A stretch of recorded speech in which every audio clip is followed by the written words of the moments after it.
হযরত হানজালা যাকে গাসিলুল মালাইকা বলা হয়, একদিন হেঁটে যাচ্ছেন, চোখের পানিতে দাড়ি ভিজতেছে, কাঁদছেন। হযরত আবু বকর দেখে দাঁড় করালেন। ওই হানজালা যে যুদ্ধের মাঠে মারা গেছে অপবিত্র অবস্থায়, ফেরেশতারা গোসল দিছিল, ওই হানজালা হাঁটতেছে, চোখের পানি, দাড়ি ভিজে গেল। আবু বকর বলে, দাঁড়াও ভাই হানজালা, কাঁদো কেন, কে কষ্ট দিচ্ছে বলো। হানজালা রাদিয়াল্লাহু তাআলা আনহু বলে, আবু বকর, কেউ কষ্ট দেয় নাই, জাহান্নামের আযাবের ভয়ে কাঁদি, কারণ হানজালা তো মুনাফিক হয়ে গেছে। আল্লাহ তো বলছে যারা মুনাফিক তারা সবার নিচে জাহান্নামে, আমার উপায় কি, তাই আমি কাঁদতেছি। হযরত আবু বকর বলে, তুমি আবার কেমনে মুনাফিক হলে ভাই, বুঝলাম না। হানজালা রাদিয়াল্লাহু তাআলা আনহু জবাব দেন, আবু বকর, রাসূলের কাছে যখন উপস্থিত থাকি তখন ঈমানের কুওয়াত অনেক বেশি থাকে, অনেক শক্তি থাকে ঈমানে।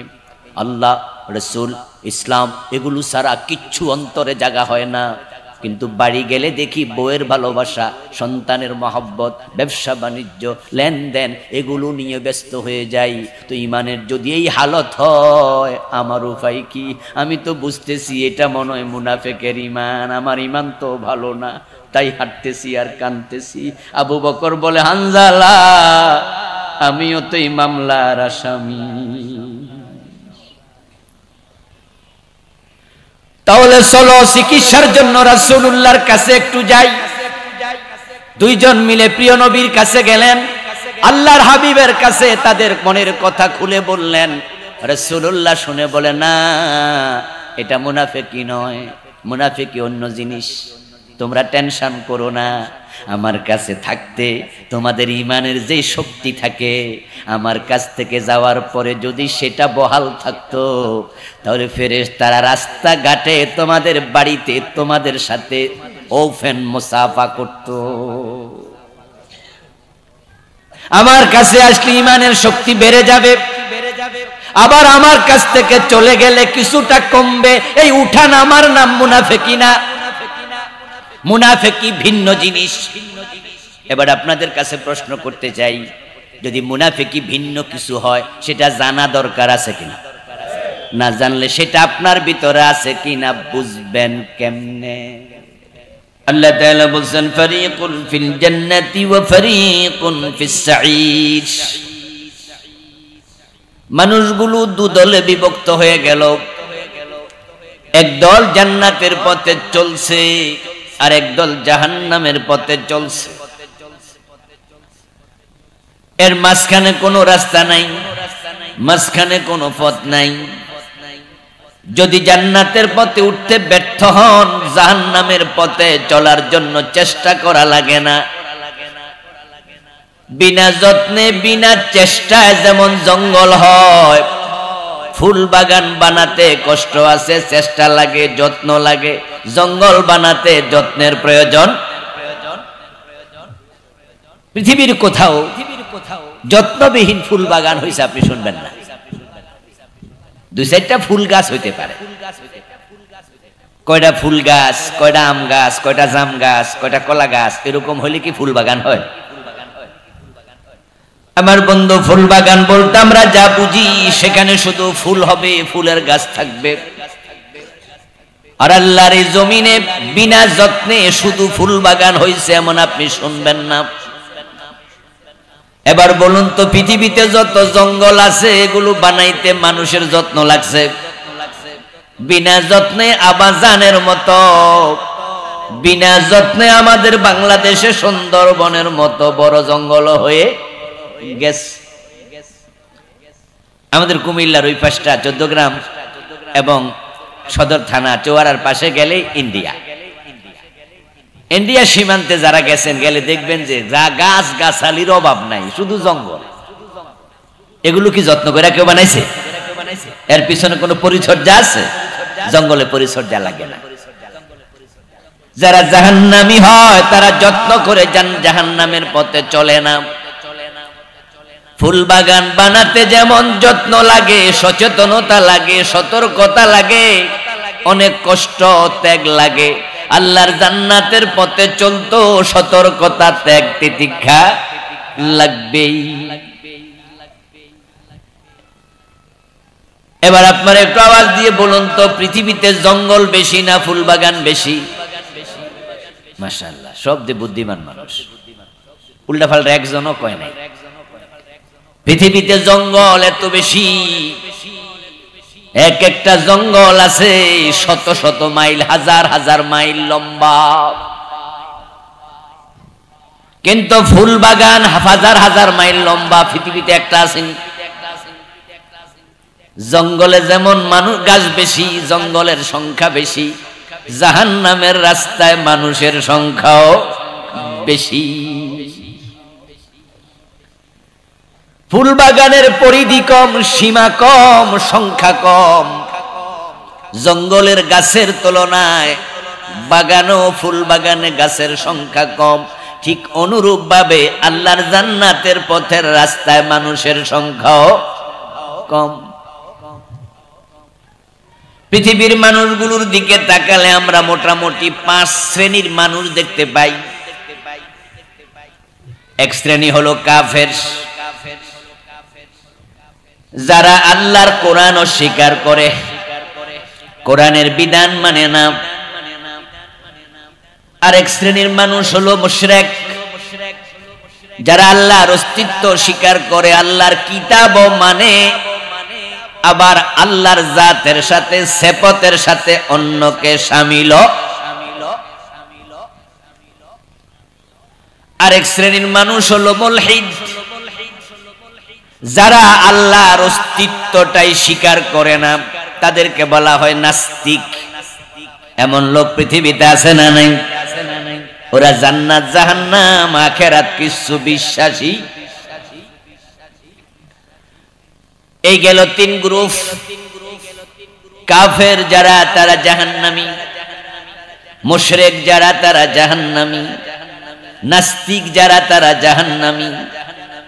আরেক গ্রুপ মানুষ আছে যারা হলো মুনাফিক, তারা আল্লাহকে অস্বীকার করে না, আল্লাহর সাথে অন্যকে শামিল, হিন্দু বৌদ্ধদের মতো করে না, মূর্তি পূজা করে না। আবার তারা কোরআন মানি না, আল্লাহর আইন মানি না এই ঘোষণাও দেয় না, বরং তারা সুরতে মুসলমান কিন্তু অন্তরে আল্লাহকে জায়গা দেয় না।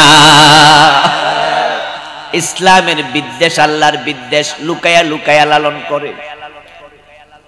যেমন রাশেদ খান মেনন, হাসানুল হক ইনু, বছর 3 আগে তারা হজ করছে। হজে যাওয়ার সময় ইহরামের কাপড় পরতে লাব্বাইক আল্লাহুম্মা লাব্বাইক তালবিয়া পড়ছে। যে কয়দিন তারা মক্কায় ছিল, সুযোগ পাইলে হারামে গিয়া নামাজও পড়ছে। বাংলাদেশে হজে যাওয়ার আগে ইসলাম জবাই করছে, হজ থেকে আসার পরও ইসলাম জবাইয়ের কাজ করেছে। নামের আগে আলহাজ,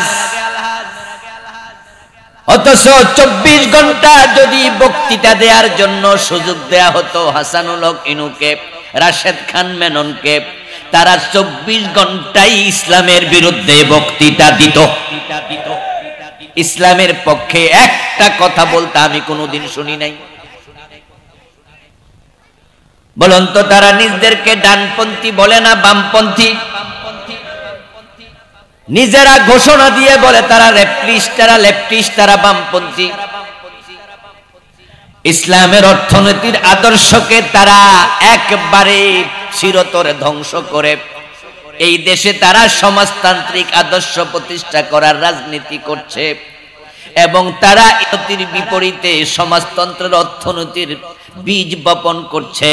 এবং আমরা যে ক্ষেত্রে বলি আমাদের নবী মুহাম্মদ আদর্শ, ঠিক তার 100% বিপরীতে গিয়ে এই মেননরা বলে লেনিন, কার্ল মার্কস তাদের আদর্শ।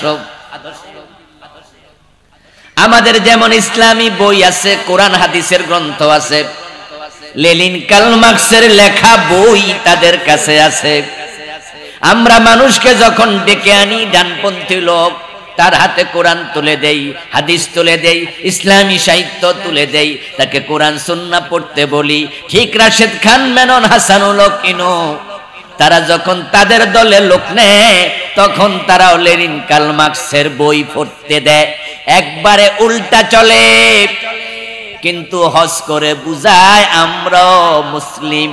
যারা মুখে মুসলিম বলে অন্তরে ইসলাম লালন করে না, তারা হলো চতুর্থ গ্রুপ, যাদেরকে বলে মুনাফিক। এই হলো 4 গ্রুপ। এবার আপনারা বলুন তো, কাফের যাবে জান্নাতে না জাহান্নামে? মুশরিক, নাস্তিক।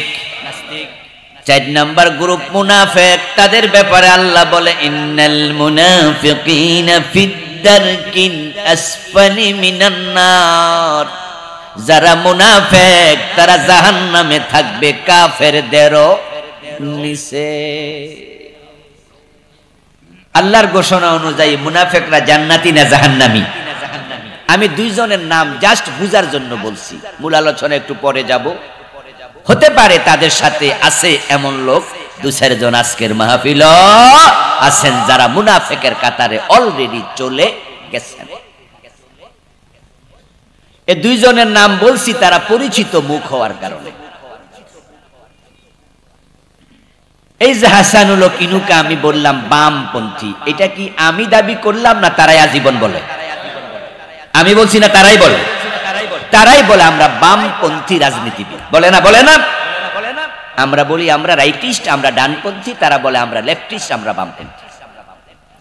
আমরা বলি আমাদের আদর্শ মুহাম্মদুর রাসূলুল্লাহ সাল্লাল্লাহু আলাইহি ওয়াসাল্লাম, তারা আজীবন বলছে তাদের আদর্শ লেনিন, তাদের আদর্শ কার্ল মার্কস। আমি বলি না, তারা বলেছে। তাদের কথাটা আমি শোনালাম, বুঝতে সহজ হবে। কিছু লোকের নাম ধরে কথা বললে গীবত হয় না, যেমন ফেরাউন, নমরুদ। ওদের আলোচনা কি আমরা মাহফিলে করি না? মসজিদের খতিব সাহেব করে না? ফেরাউনের আলোচনা কোরআনে নাই? গীবত হবে না কেন? কারণ তারা এক একটা আদর্শ। নবী মুহাম্মদ যেমন আদর্শ, ফেরাউনও আদর্শ। আমার কাছে ফেরাউন ডাস্টবিনের ময়লা, আরেকজনের কাছে সেই হচ্ছে আদর্শ। কার্ল মার্কস, লেনিন আদর্শ। আমার কাছে নবী মুহাম্মদ আদর্শ, কারো কাছে কাছে লেনিন, কার্ল মার্কস আদর্শ। তো যারা আদর্শ হয় তাদের ব্যাপারে ওপেন কথা এই জন্যই বলতে হয়, ভুল বুঝে যেন আপনি তাকে আদর্শ মেনে না নেন। আবু লাহাবের আলোচনা কোরআনে আছে তো? এগুলো গীবত নয়। বুঝানোর জন্য 2টি নাম বললাম। আজকে আমি সূরাল মুনাফিকুনের প্রথম আয়াত পড়েছি, বুঝতে পারছেন আমার আলোচ্য বিষয় হবে আজকে মুনাফিক কারা, তাদের পরিণতি কি। আমরা যদি তাদের মাঝে আল্লাহ না করুক থেকে যাই, আমাদের তওবা করে বাড়ি যাওয়া উচিত, ঠিক না? কারণ যারা মুনাফিক তাদের উপরে আল্লাহ দারুণ ক্রুদ্ধ, দারুণ রাগান্বিত, এবং তিনি মুনাফিকদের উপরে এতটাই অসন্তুষ্ট যে যখন তিনি জাহান্নাম উদ্বোধন করবেন তখন প্রথম তিনি মুনাফিককে জাহান্নামে ফেলে দেবেন। জাহান্নামটা উদ্বোধনই করবেন মুনাফিক। আল্লাহ বলছেন ইন্নাল্লাহা জামিউল মুনাফিকিনা ওয়াল কাফিরিনা ফি জাহান্নাম জামিআ ওয়াদাল্লাহুল মুনাফিকিনা ওয়াল মুনাফিকাতি ওয়াল কুফফারা নার জাহান্নাম। আয়াতের স্টাইল দেখেন, বাচনভঙ্গি দেখেন, আল্লাহর বলার ধরনটা দেখেন।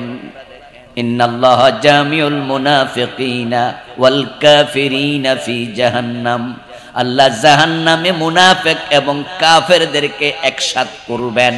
শব্দটা শুরু করলেন মুনাফিকদেরকে দিয়ে।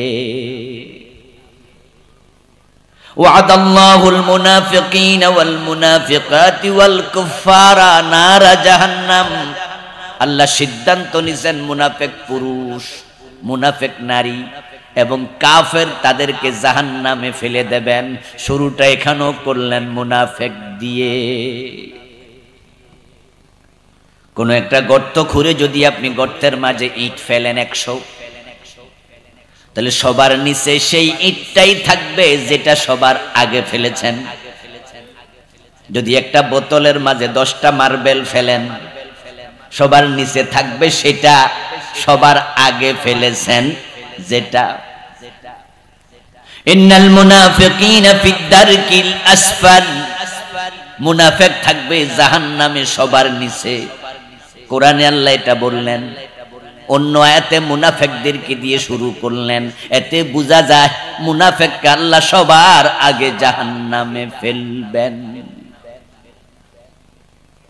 কোরআনে আল্লাহ তাআলা কাফেরদের নামেও সূরা নাজিল করছেন, যে সূরার নাম আল কাফিরুন, যেটার লাইন হলো মাত্র 3টা, 3 লাইনের সূরা। হেফজ কোরআন শরীফে দেখবেন সূরা কাফিরুন 3 লাইন।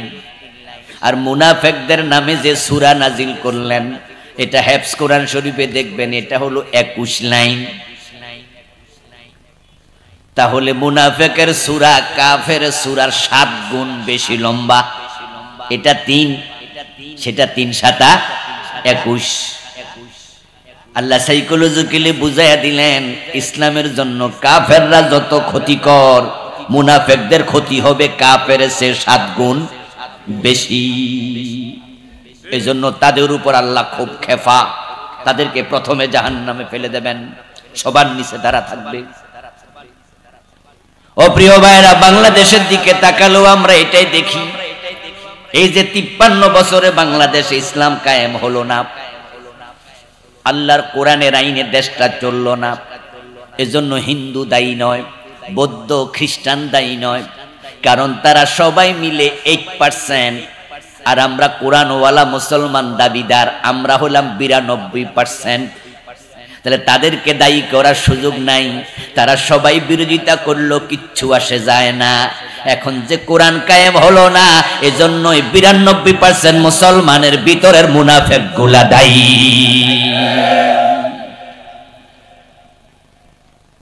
যারা মুখে বলে আমানতু বিল্লাহি ওয়া মালাইকাতিহি ওয়া কুতুবিহি, বলে না? বলেন না, কথা বলেন। মুক্তবে পড়েন নাই? ঈমানের এগুলো রকম নয়। আমি মানে নিয়েছি আল্লাহর উপরে, রাসূলের উপরে এবং তার কিতাবের উপরে। যে কিতাবের উপরে ঈমান আনে সে কিতাবের আইন মানে না। আল্লাহর আইনের কথা বললে চেহারা কালো করে ফেলে, এমন কিছু নামাজিও আছে না নাই? যে মুখে বলছে কিতাব মানি, অন্তরে মানে না, এটার নামই ইন্নাহুম ইয়াকুলুনা মা লা ইয়াফআলুন। আল্লাহ বলে মুনাফিক সিনার বড় আলামত হলো তারা মুখে যেটা বলবে কামে সেটার উল্টা করবে, তাদের কথা কাজে মিল পাবে না। আমি তো সেটাই মনে করি, আল্লাহর কথার আলোকে আমাদের দেশও মুনাফিকের অভাব নাই, এবং যারা আল্লাহর আইন মানে না তাদের কারণেই তো আল্লাহর আইন জমিনে প্রতিষ্ঠিত হয় না। অথচ তার নাম মুসলিম, বাবার নাম মুসলিম, ভোটার লিস্টিতে মুসলিম, বিয়ার সময় কয় মুসলিম, পাসপোর্ট করার সময় কয় মুসলিম, ইসলামটাই মানে না। আমার প্রিয় ভাইরা, যারা মুনাফিক তারা আল্লাহর কাছে বড় অপছন্দনীয় মানুষ, তারা বড় নিকৃষ্ট মানুষ।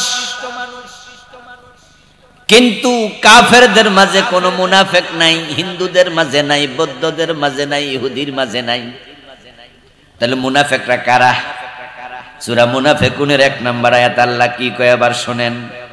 ইযা জাকাল মুনাফিকুনা, ও প্রিয় নবী, মুনাফিকরা যখন আপনার দরবারে আসে, ক্বালু, তারা এসে বলে, নাশহাদু ইন্নাকা লারাসূলুল্লাহ, আমরা সাক্ষ্য দিচ্ছি আপনি আল্লাহর রাসূল। মুনাফিকরা কি কইতাছে? আপনি আল্লাহর। সূরা বাকারা শুরুতে আল্লাহ বলে, মিনান নাসি মাইয়াকুলু আমান্না বিল্লাহ, তারা এসে বলবে আমরা আল্লাহর উপর ঈমান এনেছি, ওয়া বিল ইয়াউমিল আখির, আখিরাতের উপর ঈমান আনছি। এখানে বলবে আপনিও রাসূল, এটাও মানছি। ওয়ামা হুম বিমুমিনিন, আল্লাহ আসলে এগুলো মোমেন না, এগুলোর নাম হলো মুনাফিক। কোন হিন্দু কি কইছে লা ইলাহা ইল্লাল্লাহ মুহাম্মাদুর রাসূলুল্লাহ? তো বেটা মুনাফিক হবে কেমনে? বেটা তো বলেই নাই আপনি রাসূল। কোন বৌদ্ধ তো বলেনি লা ইলাহা ইল্লাল্লাহ মুহাম্মাদুর রাসূলুল্লাহ, সে মুনাফিক কেমনে হবে? সে তো এটা বলেইনি। তাহলে মুনাফিক সেই হয় যে কালেমা পড়ে, পড়ার পরে কালেমার সাথে সাংঘর্ষিক আচরণ করে। এই যে আমার সামনে যারা বসে আছেন, এই কিতাব আপনারা সবাই তো মানেন। এই কিতাব মেনে তো আপনি বলছেন আপনি মুসলিম। একজন হিন্দুকে যদি প্রশ্ন করা হয় তোমার কিতাবের নাম কি, ধর্মগ্রন্থের নাম কি, সে বলবে বেদ, রামায়ণ, মহাভারত, উপনিষদ। সে বলবে তার এই ধর্মগ্রন্থগুলো এই পুরাণ। একজন বৌদ্ধরে জিজ্ঞাসা করুন, সে বলবে ত্রিপিটক। ইহুদি বলবে তাওরাত, খ্রিস্টান বলবে ইনজিল। এবার আপনারা যারা আছেন আপনাদের ধর্মগ্রন্থের নাম প্রশ্ন করলে বলবেন কোরআন। ও হিন্দু তুমি কি ভেদ মানো? কয় জি। ও খ্রিস্টান তুমি কি তোমার ইনজিল মানো? জি। ও ইহুদি তুমি কি তাওরাত মানো? জি। ও মুসলমান তুমি কি কোরআন মানো? কয় জি। যদি মানো 53 বছর সুর ধরে কয়জন হাত কাটছো? কয় না। তো কোরআন না মানো, এই মাত্র জি কইছো। কোরআনের মাঝে চোর ধরে হাত কাটো আইন আছে না নাই? তো কোরআন মানলে হাত কাটলা না কেন? ইন্নাহুম ইয়াকুলুনা মা লা ইয়াফআলুন, তারা এমন কাজে জি কইছে বাস্তবে এটা করে না। যাদের কথা কাজে মিল নাই তারাই হলো মুনাফিক।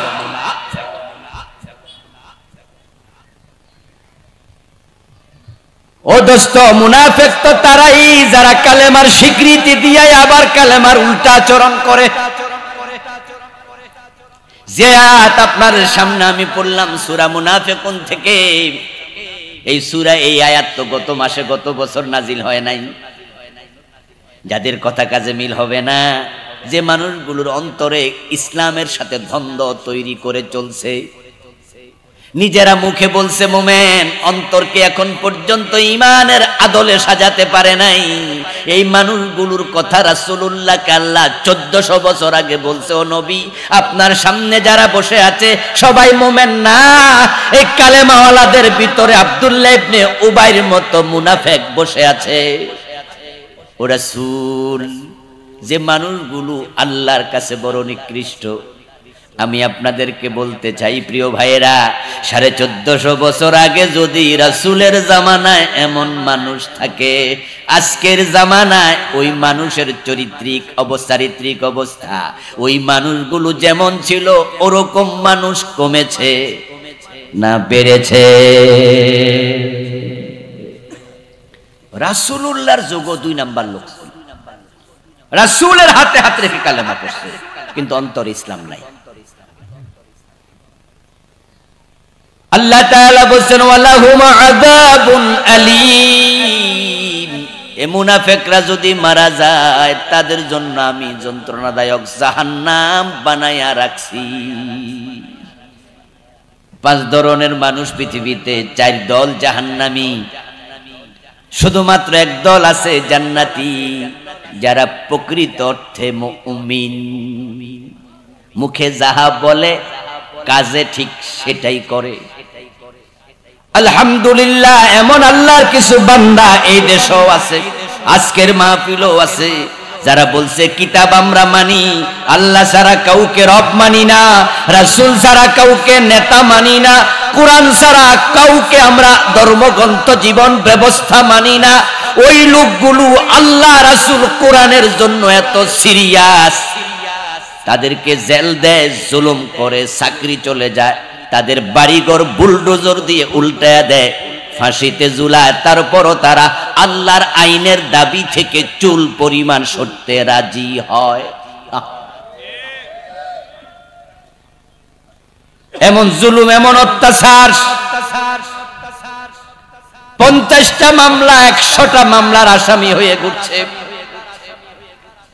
ধরে নিয়ে রিমান্ডের নামে এমন অত্যাচার, আঙ্গুলগুলো প্লাস দিয়া টেনে টেনে নখ উপড়ে ফেলেছে। হাঁটু দুইটাকে লুজ বানায়া দিছে। অ্যারেস্ট হওয়ার সময় সুস্থ, 3 দিন রিমান্ডের পরে আদালতে তোলে, হেঁটে হেঁটে আর উঠতে পারে না, দুইজনের কান্দে ভর দিয়া ওঠে। 1 মাস 2 মাস 3 মাস টানা রিমান্ড, তারপরে 50-60টা মামলা, 5 বছর 7 বছর 10 বছর ডাইরেক্ট জেল।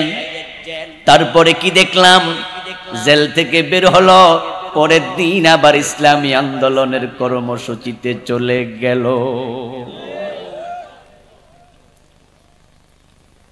আশ্চর্য হয়ে গেলাম, এত মায়ের খাইলো, এত মামলা দিল, এত জেল খাটলো, এই লোক আবার কেমনে পরের দিন মিটিং এ যায়, পরের দিন কেমনে মিছিলে যায়? উত্তর তখন মিলে যায়, ইন্নাল্লাযীনা ক্বালু রাব্বুনাল্লাহু সুম্মা ইসতাকামু তাতানাজ্জালু আলাইহিমুল মালায়েকা আল্লা তাখাফু ওয়ালা তাহজানু ওয়া আবশিরু বিল জান্নাহ। এমন কিছু মানুষের চারিত্রিক বর্ণনা আল্লাহ দিলেন, যারা আল্লাহকে রব মানার পরে তার উপর এমন ভাবে অটল অবিচল থাকবে, ফাঁসির রশিও তাদেরকে সেখান থেকে এক চুল পরিমাণ ভয় লাগাইয়া সরাতে পারবে। রাসূলুল্লাহর যুগে যেমন মুনাফিক ছিল, আবার বেলালের মতো মুমিনও গলায় রশি লাগাইয়া টানছে, বেহুশ হয়ে গেছে, কালেমা ছাড়তে রাজি হন। এই দুই চরিত্রের মানুষ, একদল জান্নাতি আর একদল জাহান্নামী। আল্লাহ বলে, যারা আল্লাহর উপর ঈমান আনার পরে অটল অবিচল থাকে, এই অবস্থায় মারা যাবে, মৃত্যুর সময় ফেরেশতা এসে সালাম দিয়ে বলবে, আল্লাহ তাখাফু, তোমার কোনো ভয়, ওয়ালা তাহজানু, তোমার কোনো দুশ্চিন্তা, ওয়াবশিরু বিল জান্নাহ, বরং আমরা ফেরেশতারা আসছি, আল্লাহ তোমার কাছে পাঠাইছে, বলছে তোমাকে যেন জান্নাতের সুসংবাদ দিই। কেউ জান্নাত পাবে, কেউ জাহান্নাম পাবে, রাস্তা দুইটা, চলছি সবাই সেই দুই পথে। এখন যারা মুনাফিক তারা সবগুলো জাহান্নামী। রাসূলুল্লাহ সাল্লাল্লাহু আলাইহি ওয়াসাল্লাম এই কারণে আল্লাহর কাছে নিজে নেফাক থেকে আশ্রয় চাইতেন, কারণ নেফাক হলো অন্তরের রোগ। ফি কুলুবিহিম মারাদ ফাযাদাহুমুল্লাহু মারাদা, কিছু মানুষের অন্তরে রোগ হয়েছে, এই রোগ থেকে তাওবা করে না, তাই আল্লাহ কোরআনে বলেন, ধীরে ধীরে আমি আল্লাহ রোগটা আরো বাড়াইয়া দেই। মুনাফিকদের রোগটা কোথায়? ফি কুলুবিহিম, কোথায়? তাদের কলবে, তাদের অন্তরে। নিফাক নামক যে রোগ, সেটা অন্তরের ভিতরে হয়। আমার প্রিয় ভাইয়েরা, কিছু কিছু রোগ আছে যেগুলাকে আমরা মরণ ব্যাধি বলি, যেমন ক্যান্সার। বাংলায় প্রবাদ আছে, ক্যান্সারের কোনো অ্যান্সার নাই। অর্থাৎ যার ক্যান্সার হয় এটাকে আমরা মরণ ব্যাধি বলি, যেই বেটা মনে আর বেশি দিন বাঁচবে না। কিন্তু এরপরেও ক্যান্সার যদি প্রাইমারি স্টেজে ধরা পড়ে, তাহলে যেই অঙ্গে ক্যান্সার হলো, মহিলাদের ব্রেস্ট ক্যান্সার হয়, মাঝে মাঝে শুনবেন যে ডাক্তাররা বলছে এটা কেটে ফেলে দেন, আপনি ভালো থাকবেন। ব্রেস্ট কেটে ফেলে দেয়, এমন ঘটনা কি আছে না? দেখবেন যে আঙ্গুলে একটু সামান্য সমস্যা হয়েছে, এখান থেকে ক্যান্সার হয়ে গেছে। বিস্ফোট হয়েছিল, ফোড়া হয়েছিল, একটু নকুনি উঠছিল, খোসাইছে, এখান থেকে ক্যান্সার। পরে ডাক্তার বলে এই আঙ্গুলের মাথাটা কেটে ফেলে দেন, ভালো হয়ে যাবেন। কিন্তু যখন এটা ছড়াইয়া যায়, তখন বলে এখন আর চিকিৎসা নাই, আপনি তো 3rd স্টেজে ধরা পড়ছেন, আপনি 1st স্টেজে আসলে কিন্তু আমরা থামাইতে পারতাম। ডাক্তার সাহেব এখন কি করব? বলে এখন কেমোথেরাপি দিয়া দেখি এটারে কন্ট্রোলে আনা যায়। কিন্তু আমরা বলবো না যে আপনার চিকিৎসা হবে, ওষুধ খান, আল্লাহ যে কয়দিন হায়াত রাখছে চলুক। কিন্তু প্রাইমারি লেভেলে ধরা পড়লে চিকিৎসা ছিল, এখন তো ছড়াইয়া গেছে, বিপদ। আল্লাহ বলে ফি কুলুবিহিম মারাদ, কালেমাওয়ালা মুসলমান, কিন্তু এই কালেমাওয়ালার কলবের মাঝে রোগ ঢুকেছে, কালেমা পড়েছিল, কিন্তু এখন অন্তরে কালেমাটার সুস্থ নাই, তার কলবে রোগ ঢুকেছে। উচিত ছিল লোকটা এই রোগ থেকে তাওবা করে ফিরে আসা, কিন্তু সেই রোগের চিকিৎসা করে নাই। ফাজাদাহুমুল্লাহু মারাদা, তারে মুনাফিকি রোগ আল্লাহ রব বাড়াইয়া দিছে। এখন তার আর উপায় নাই। নবী মুহাম্মদ বলে, আল্লাহুম্মা তাহির কলবি মিনান নিফাক, ও আমার আল্লাহ, এই মুনাফিকি রোগ থেকে তুমি আমার কলবটাকে পবিত্র করে দাও। মুনাফিকি থেকে যদি রাসূল নিজে আল্লাহর কাছে দোয়া করতেন, এবার আপনারা একটু দয়া করে জবাব দেন তো, মুনাফিকি রোগ থেকে আমাদেরও আল্লাহর কাছে আশ্রয় চাওয়া দরকার আছে না নাই? খুব সাবধান থাকেন দোস্ত। আপনার কবরে আমি যাব না, আমার কবরে আপনি যাবেন। যদি আপনি মুনাফিকি রোগ লইয়া মারা যান, আল্লাহ হয়তো আপনাকে দিয়ে জাহান্নাম উদ্বোধন করেন, জাহান্নামে ফেলে দেবে, সবার নিচে চলে যাবে। ফিরআউনও জাহান্নামী, নমরুদ জাহান্নামী, হামান জাহান্নামী, সাদ্দাদ জাহান্নামী, আবু জেহেল জাহান্নামী, উতবা জাহান্নামী, ওয়ালিদ ইবনে মুগীরা জাহান্নামী। কিন্তু আপনি তো নামাজি মানুষ, আপনি তো কালেমাওয়ালা। যদি মুনাফিক হন, আপনাকে তিনি ফেলবেন ফিরআউনের আরো নিচে, নমরুদের আরো। মুনাফিকরা সবার নিচে থাকবে জাহান্নামে। কথাটা কি আমার না আল্লাহর? আল্লাহর কথার মাঝে সন্দেহ আছে নাকি? মুনাফিক কত খারাপ যে আল্লাহ ওরে সবার নিচে।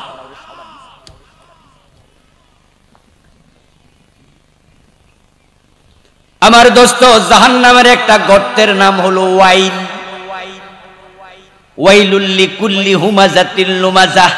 ওয়াইল ওয়াইলুল লিল মুতাফফিফিন আল্লাযীনা ইযা ইক্তালু আলান নাসি ইস্তাওফুন। ওয়াইল ওয়াইল এই শব্দটা অনেক শুনেছেন।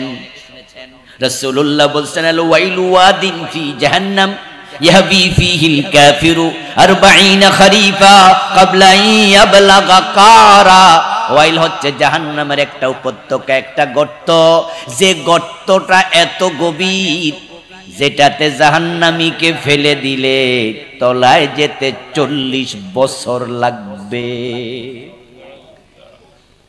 তাহলে মুনাফিক দিয়ে যদি আল্লাহ জাহান্নাম উদ্বোধন করে, ওই যে 40 বছরের গর্ত, মুনাফিক থাকবে সবার নিচে। এজন্য সাহাবারা নেফাক নিয়ে বড় ভয় ছিল তাদের। একজন সাহাবী ছিলেন হযরতে হুযায়ফা ইবনুল ইয়ামান নামে। রাসূল সাল্লাল্লাহু আলাইহি ওয়াসাল্লাম মদিনার মুনাফিকদের তালিকা হুযায়ফার কাছে বলে গেছেন, অন্য সাহাবারা জানতেন। একদিন হযরত ওমর হুযায়ফাকে প্রশ্ন করে, হুযায়ফা ভাই আমার, বলুন তো ওই মুনাফিকদের তালিকায় ওমরের নামটা আছে নাকি? টেনশন করতেন। আমাদের তো টেনশন মেনশন নাই। হযরত হানজালা, যাকে গাসিলুল মালাইকা বলা হয়, একদিন হেঁটে যাচ্ছেন, চোখের পানিতে দাড়ি ভিজতেছে, কাঁদছেন। হযরত আবু বকর দেখে দাঁড় করালেন। ওই হানজালা যে যুদ্ধের মাঠে মারা গেছে অপবিত্র অবস্থায়, ফেরেশতারা গোসল দিছিল, ওই হানজালা হাঁটতেছে, চোখের পানি, দাড়ি ভিজে গেল। আবু বকর বলে, দাঁড়াও ভাই হানজালা, কাঁদো কেন? কে কষ্ট দিচ্ছে বলো? হানজালা রাদিয়াল্লাহু তাআলা আনহু বলে, আবু বকর, কেউ কষ্ট দেয় নাই, জাহান্নামের আযাবের ভয়ে কাঁদি, কারণ হানজালা তো মুনাফিক হয়ে গেছে। আল্লাহ তো বলছে, যারা মুনাফিক তারা সবার নিচে জাহান্নামে, আমার উপায় কি? তাই আমি কাঁদতেছি। হযরত আবু বকর বলে, তুমি আবার কেমনে মুনাফিক হলে ভাই, বুঝলাম না। হানজালা রাদিয়াল্লাহু তাআলা আনহু জবাব দেন, আবু বকর, রাসূলের কাছে যখন উপস্থিত থাকি তখন ঈমানের কুওয়াত অনেক বেশি থাকে, অনেক শক্তি থাকে ঈমানে। আল্লাহ, রাসূল, ইসলাম এগুলো ছাড়া কিচ্ছু অন্তরে জায়গা হয় না। কিন্তু বাড়ি গেলে দেখি বউয়ের ভালোবাসা, সন্তানের মহব্বত, ব্যবসা বাণিজ্য, লেনদেন এগুলো নিয়ে ব্যস্ত হয়ে যাই। তো ইমানের যদি এই হালত হয়, আমার উপায় কি?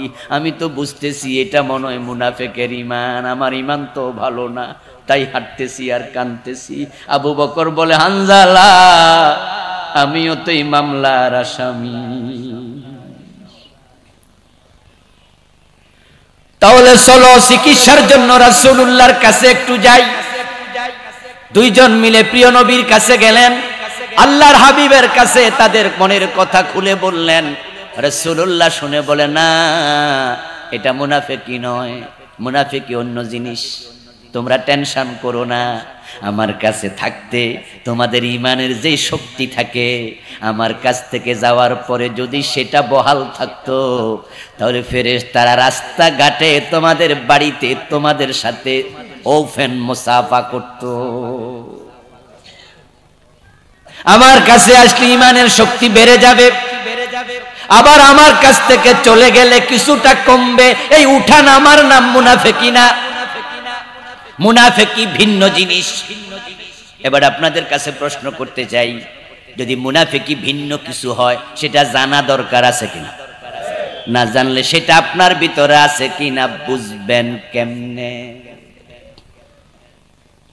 এ বিষয়ে আমি বই লিখছি, এই বইতে আমি মুনাফিকের 28টা আলামত লিখছি, প্রত্যেকটাই কোরআন এবং হাদিস থেকে। এই জন্য কোরআন হাদিস থেকে লিখছি বললাম, কারণ যেহেতু নেফাক অন্তরের রোগ, অন্তরের খবর কি পাবলিকে জানে? কে জানে? এজন্য কোরআন হাদিসের বাইরে লিখার কোনো সুযোগই নাই। 28টা আলামত আমি কোরআন এবং হাদিসে পাইছি, কিন্তু বাংলাদেশের লোকেরা 3টা জানে। যে 3টা জানে এগুলো ইমানের সাথে ধান্দিক না, এগুলো আমলের সাথে ধান্দিক। যেমন কথা বললে মিথ্যা বলে, আয়াতুল মুনাফিকি সালাসুন, এই হাদিসটা, ইজা হাদাসা কাযাবা ওয়া ইজা ওয়াআদা আখলাফা ওয়া ইজা তুমিনা খান, ইজা খাসামা ফাজারা। এই 3-4টাই শুধু মাহফিলে মসজিদে আলোচনা হয়। কথা বললে মিথ্যা বলবে, আমানত দিলে খেয়ানত করবে, ওয়াদা করলে লঙ্ঘন করবে, কথা বললে ঝগড়া হলে গালিগালাজ করবে। মুনাফিকের আলামত এই 4টার মাঝেই বাংলাদেশের ওয়াজ শেষ। অথচ মিথ্যা বললে ঈমান যায় না, গুনাহ হয়। ওয়াদা খেলাফ করলে ঈমান যায় না, গুনাহ হয়। আমানতের খেয়ানত করলে ঈমান যায় না, গুনাহ হয়। কেউ কাউকে গালি দিলে ঈমান যায় না, গুনাহ হয়। তাহলে ঈমান যায় কোনটা? যেটা জাহান্নামের শেষে যাবে। ওই আলামত নিয়ে বাংলাদেশে ওয়াজই হয় না, যেটা হওয়া দরকার ছিল সবচেয়ে বেশি। কোন নেফাক আপনাকে জাহান্নামে কাফেরের নিচে নিয়ে যাবে? কোন নেফাক ঈমানকে শেষ করে দেবে? ফি কুলুবিহিম মারাদ বলতে আল্লাহ কোন নেফাক বুঝালেন? যে আলোচনা ছিল সবচেয়ে ইম্পর্টেন্ট, সেটাই সমাজে নাই। আমার প্রিয় ভাই, আল্লাহ তাআলা কোরআন মাজিদে ডাইরেক্ট বলেছে, এই এই আলামত তোমার ভিতরে থাকা মানে তোমার অন্তর শেষ। ইযা উনজিলাত সূরাতুম মুহকামা ওয়া যুকিরা ফীহাল কিতাল রাআইতাল্লাযীনা ফী কুলুবিহিম মারাদ।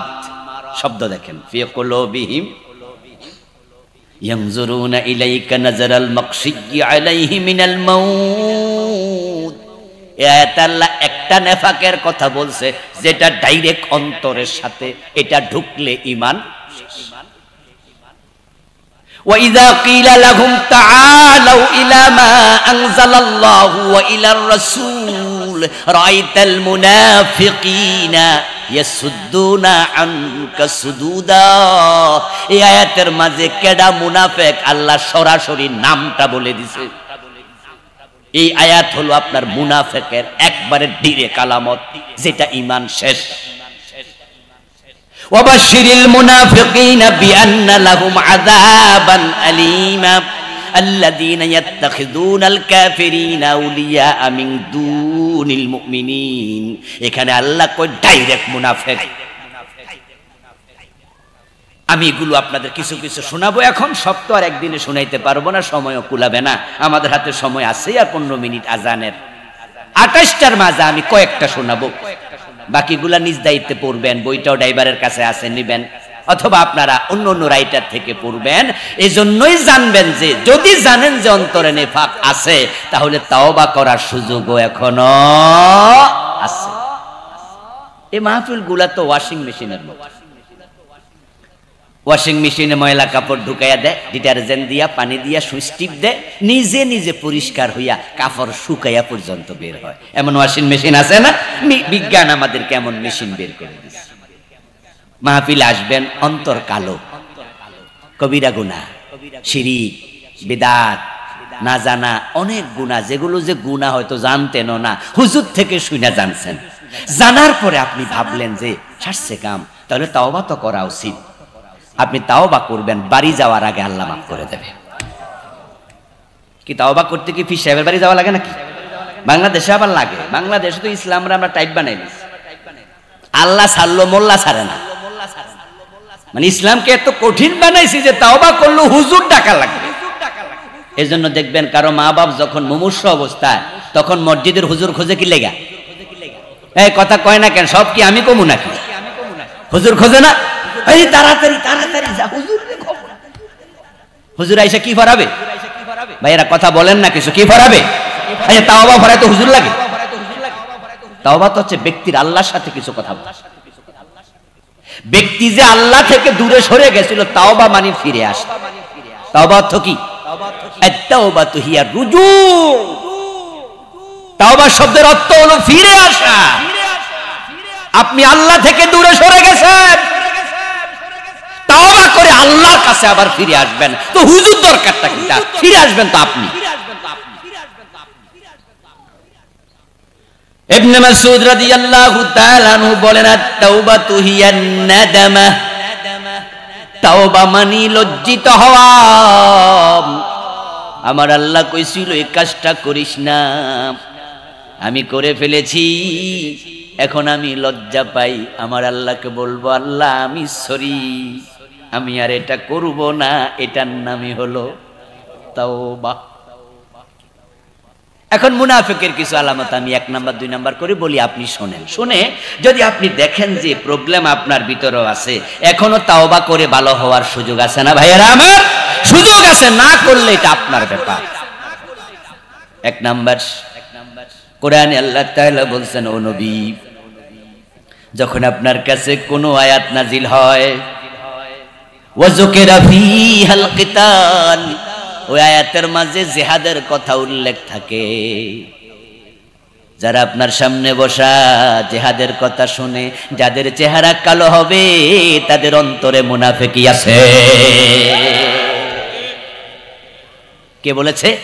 জোরে বলেন, কে বলেছে? তাহলে বুঝা যায় রাসূলের যুগেও সকল কালেমাওয়ালা জিহাদ পছন্দ করত না। রাসূলের সামনে বসে আছে, জিহাদ ভালো লাগে না। এ মুনাফিক যদি রাসূলের দরবারে থাকে, আজকের বাংলাদেশে জিহাদ ভালো লাগে না এমন পীর আছে না নাই? জিহাদের বিপক্ষে এমন বক্তা আছে না নাই? জিহাদ শুনলে জঙ্গিবাদের গন্ধ খোঁজে এমন লোক এই দেশে আছে না নাই? গত 15 বছরে জিহাদের কথা বললে জেলে দিয়েছে এই জালেমরা মুসলমান দাবি করছে।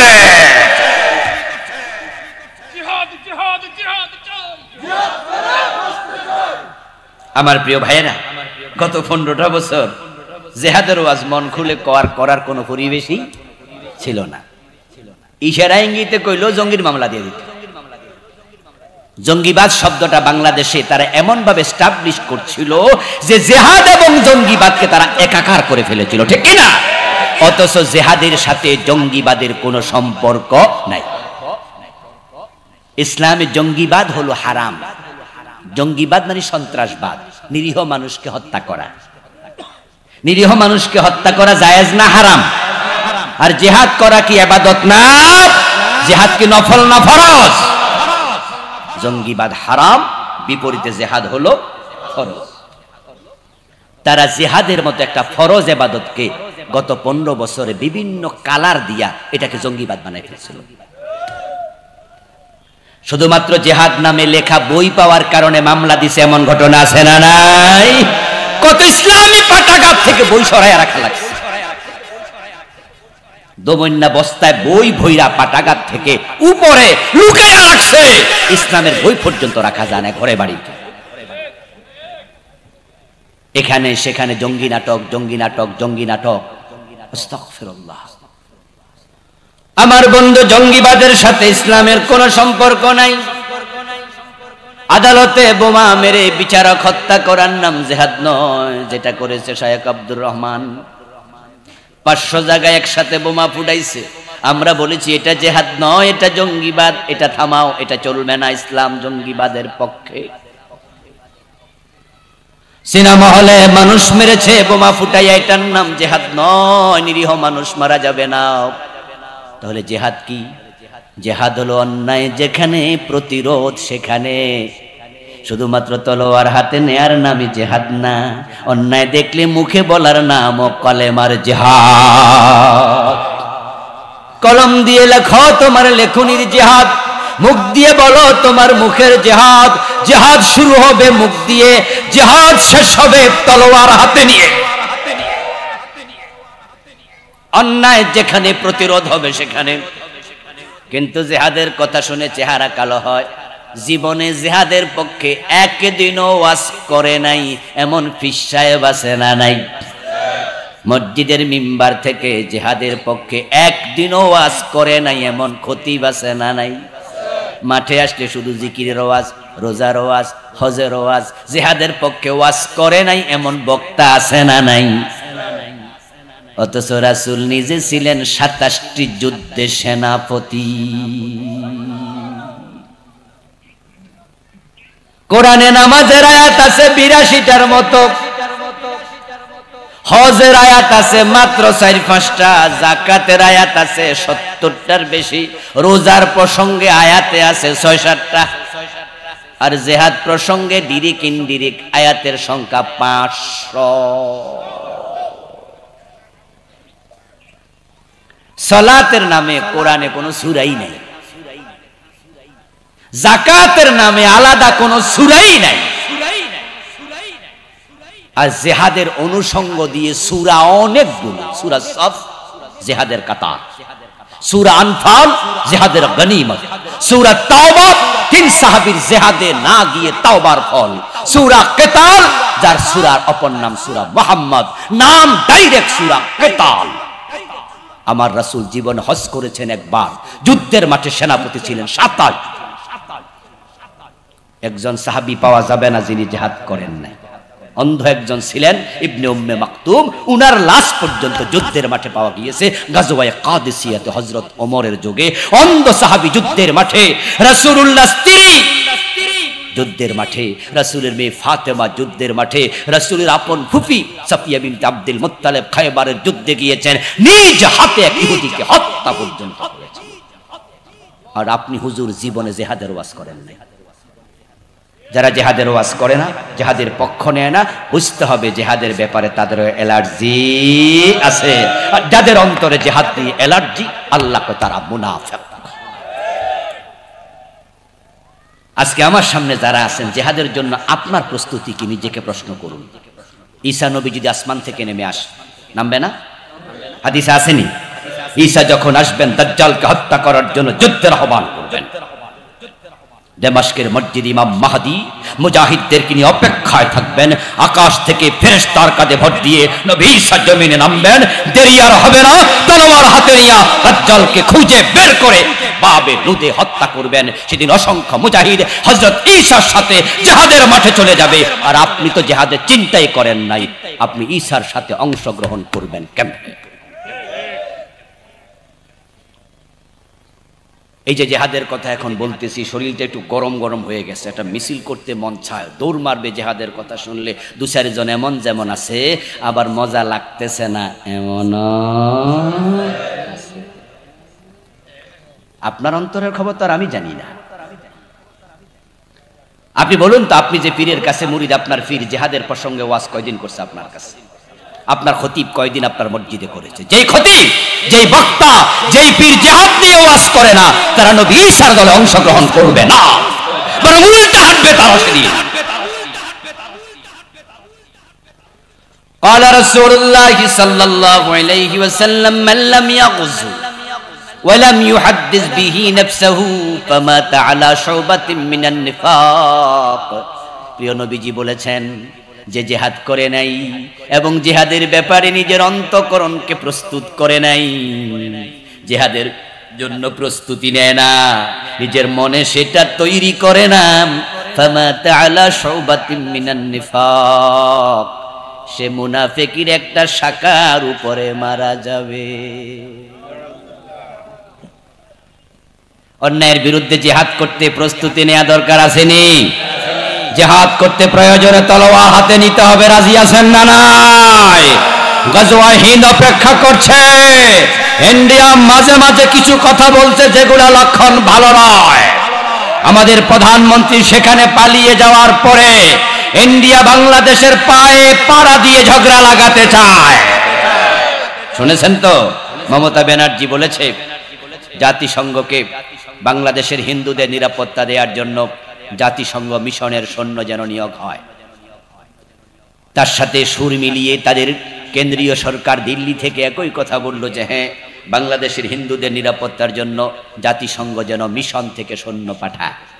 আপনাদের কাছে আমরা জিজ্ঞাসা করতে চাই, বাংলাদেশের কোনো হিন্দু কি আদৌ বিপদে আছে? আমরা কোনো হিন্দুর বাড়িতে আক্রমণ করছি? বরং মায়ের পেটের সন্তান যেমন নিরাপদে থাকে, এই দেশে হিন্দুরা আরো নিরাপদে আছে। আর আমরা তাদের বাড়িতে আক্রমণ করা জায়েজ মনেও করি না।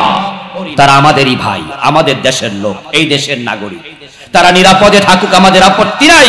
তাদেরকে আমরা গড়পড়থায় অপরাধী বলি না। চিন্ময়ের লোকেরা আমাদের ভাই আলিফকে হত্যা করেছে, যারা ইসকনের সদস্য, হত্যাকারীদেরকে অপরাধী বলি, সব হিন্দুকে আমরা বলি না। এই দেশের হিন্দুদের নিরাপত্তার জন্য আমরাই যথেষ্ট, জাতিসংঘের সৈন্য লাগবে না। তারা কি বুঝাতে চায়?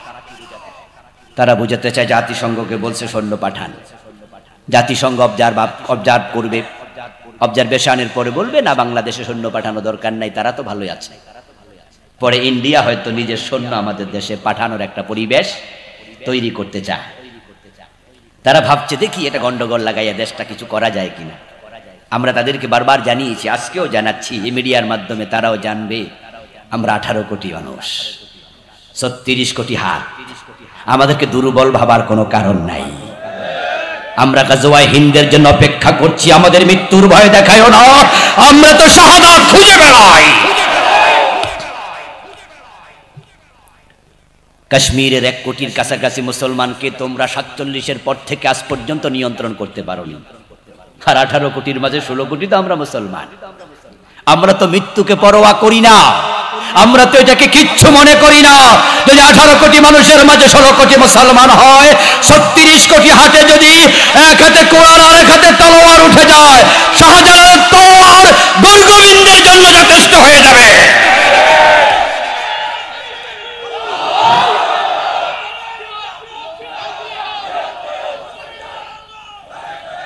আমার প্রিয় ভাইয়েরা, জিহাদ হচ্ছে ইবাদত, ঠিক কি না? তাহলে জিহাদের সাথে দ্বিমত করা যাবে? যাবে না। যারা মুনাফিক তারা জিহাদ পছন্দ করে না। আল্লাহ বলেন, ওয়াইজা কিলা লাহুম তাআলাউ ইলা মা আনজালাল্লাহু ওয়া ইলার রাসূল। মুনাফিকের আরেকটা আলামত এবার নিজের মাঝে খুঁজুন। আল্লাহ বলেন কোরআনে, নবী মুহাম্মদ সাল্লাল্লাহু আলাইহি ওয়াসাল্লাম যখন কোরআনের দিকে, হাদিসের দিকে আপনি তাদেরকে ডাকবেন, আসো আল্লাহর নাজিল করা কোরআনের দিকে, তোমরা হাদিসের দিকে আসো। লিয়াহকুমা বাইনাহুম, কেন আসবা?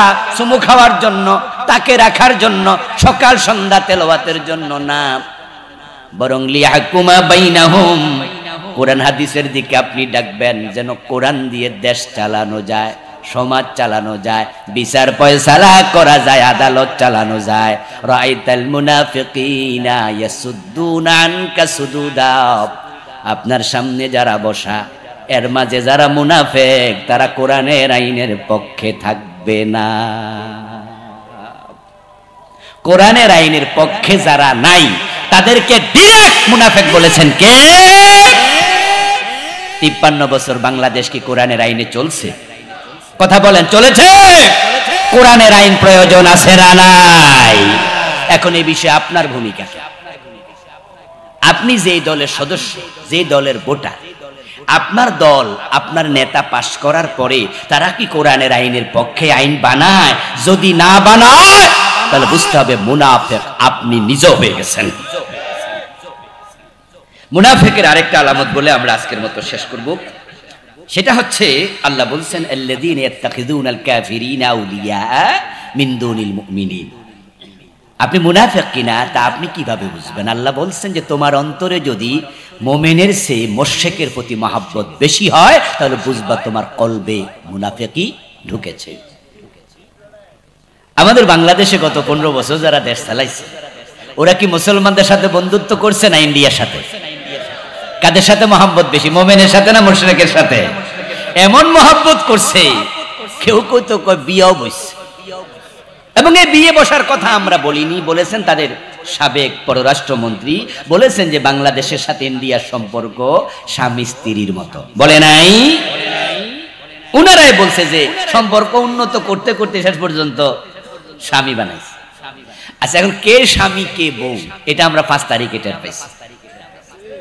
দেখি আমাদের বউ বাড়িতে নাই নাকি বাড়িতে আসেনি? বেড়ি মানুষ ইন্ডিয়া চলে গেছে। এখন যে চইলা গেল কার কাছে গেল? তাহলে বোঝা গেল ওই যে আগে যে উনি কইছিল যে স্বামী স্ত্রী, তাহলে বোঝা গেল স্বামীর কাছে গেল কিনা আল্লাহ জানে। যদিও আমরা কিন্তু রাজি না, ওরা যৌতুক চাইলো আমরা দিব। যদিও কিছু কথাবার্তা কিন্তু মোদির বোঝা যায় যে বাংলাদেশে শ্বশুর বাড়ি মনে করতেছে, যৌতুক টৌতুক দাবিও করতে পারে। মাইয়া যদি কইয়া যাইতো না হয় আমরা দিতাম, কিন্তু না কইয়া গেছে আমরা যৌতুক দেব না। এবং বলেছেন তিনি ক্ষমতায় থাকতে যে এমন দেয়া ইন্ডিয়ারে দিছি যা কোনোদিন। আচ্ছা, আমাদের সম্পর্ক কি মুশরিকের সাথে বেশি হবে না মুমিনের সাথে? কিন্তু অবস্থা এমন পর্যায়ে গিয়েছে যে ইন্ডিয়ার সাথে সম্পর্ক এমন করেছে, দেখলে তোরি নইলে মরি নইলে পাগল হই। আল্লাহ কোরআনে 1450 বছর আগে বলেছে ওয়াবাশশিরিল মুনাফিকিনা বিআন্না লাহুম আযাবান আলীমা। ও প্রিয় নবী, আপনি মুনাফিকদেরকে জাহান্নামের চূড়ান্ত শাস্তির দুঃসংবাদ দেন। মুনাফিক কারা? এবার আল্লাহ বাকি পরের আয়াতে বলছেন আল্লাযীনা জাহারা ইয়াত্তাখিযুনাল কাফিরিনা আউলিয়া, কাফেরদেরকে বন্ধু মনে করে, বন্ধু হিসাবে গ্রহণ করে। মিন দুনিল মুমিনিন, মুমিনদেরকে ফাঁসে ঠেলে দেয়, মুমিনদেরকে বন্ধু বানায় না।